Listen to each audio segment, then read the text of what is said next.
हम तन्मजा आशा मिथिलांचलवासी के प्रणाम करे छी। हम अहाँ सब गोटे के एकटा मैथिली गीत सुनाबे जा रहल छी जे कि उपनयन के छै।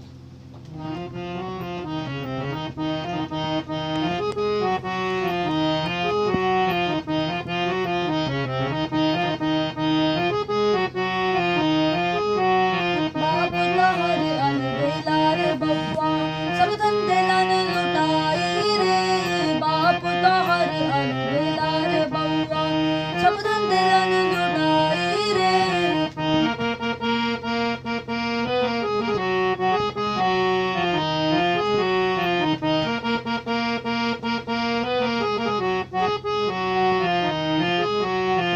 मुझे कहली आओ दादी के नैना दादी गाल फुलैतौ रे। मुझे कहली आओ दादी के नैना दादी गाल फुलैतौ रे। सबसे बढ़िया नानी के अइतौ नानी के सुनैतौ रे। बाप तोहर अलबेला रे बउआ सब धन देलन लुटाई रे। बाप तोहर अलबेला रे बउआ सब धन देलन लुटाई रे।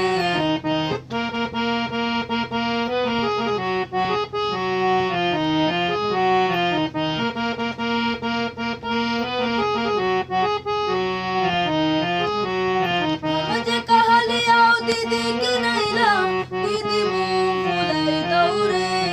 मुझे कहली आओ दीदी के नैना दीदी मुँह फुलैतौ रे।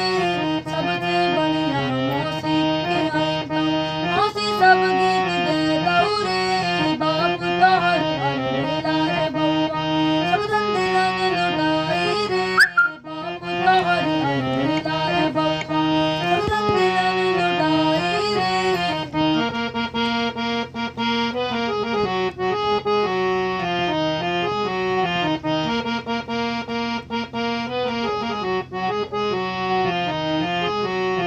मुझे कहली आओ चाची के नैना फुसुर फुसुर बगी